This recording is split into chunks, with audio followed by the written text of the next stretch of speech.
president. In the room, General Mercer.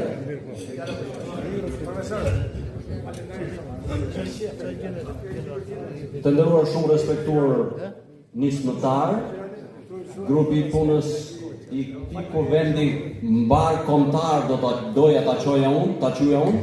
Natyrisht që kjo është nisja, fillimi i mbar dhe doja t'i uroja një rrugtim të gjatë gjithë këtij kuvendi për çështjen shqiptare, për çështjen ardhetare që na kanë pushuar se ekzistuarin e këto 35 vjet për mësa 34 politika e mbrapsht qeverisë shqiptare, sindikata, shoqata dhe gjithçka tjetër, qofshin të organizuar në Shqipëri apo ato të diasporës, nuk kanë qenë të suksesshme për të ndaluar për fatin tonë të keq dorën e komshive të cilët e kanë patur të zgjatur dhe kanë paguar që këtë kom ta zhbëjnë ashtu siç Banka Botërore ditën e djeshme përcaktojnë që Shqipëria është vendi 10 në botë për sa i përket boshatisjes së vendit dhe largimit të shqiptarëve nga trojet e veta.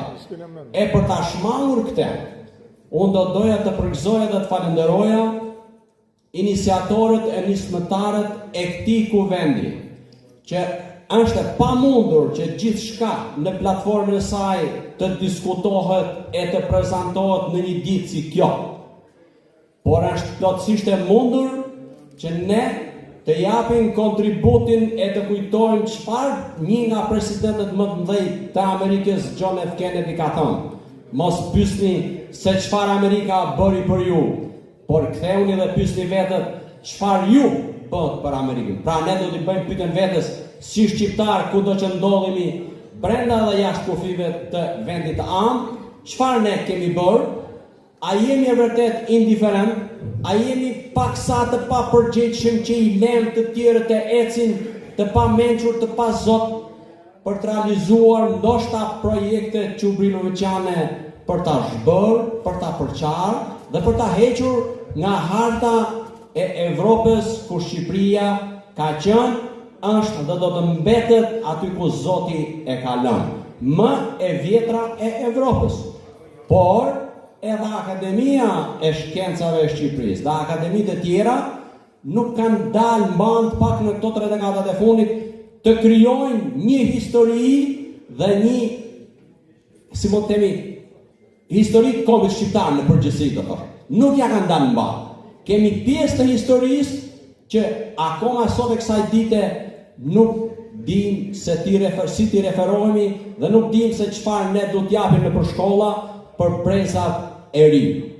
Unë do ju falenderoj edhe ju që patët durimin për të na dëgjuar të gjithëve ne në këtë kuvend, do thosha mbar kombëtar, që do të ketë një të armë dhe unë do doja t'i uroje nismëtarëve rrugtim të gjatë. Paqin këmbën e mbar, në qoftë se do duam ne t'i bashkohemi që Shqipëria të mos kthehet një shprehje gjeografike siç para 100 vjetësh e më shumë Bismarcku e pa thënë, për fatin tonë të zi, nëse nuk do të reagojmë, atëherë do të kthehet Shqipëria na ishte një herë. 50% e kombit e ka lanë trojet e veta, por tashmë kemi ardhur në një fazë shumë të rëndësishme.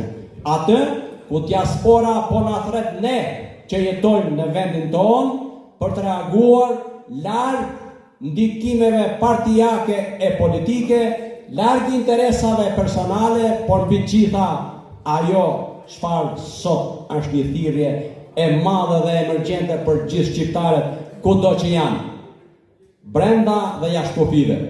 Të punojnë, të kontribojnë sa më shumë tjetë mundur që Shqipëria të jetë, të ngelet dhe të vazhdoj në breza. Unë duke mbyllur të fjalë, ju kërkoj ndjes përsëri të gjithë dhe ju respektoj shumë mirënjohje që na dëgjuat me shumë vëmendje, do respektoj të gjithë ata që diskutuan dhe sollën pak nga platforma mbi të gjitha dëshirën e madhe dhe entuziazmin për të ndikuar dhe për t'u bashkuar këtij kuvendi mbar kombëtar. Një falënderim dhe një respekt e mirënjohje veçantë shkon për përfaqësuesit dinjitoz të Maqedonisë së Veriut, të Kosovës dhe të Luginës së Përshtetës, pa harruar edhe përfaqësuesin më brillant të qamërisë. Gjithçka që duhet, mua me emocionoi, por ajo e cila vërtet mua personalisht, po dhe vetëm mua më përloti, ishin dy momente të këtij takimi.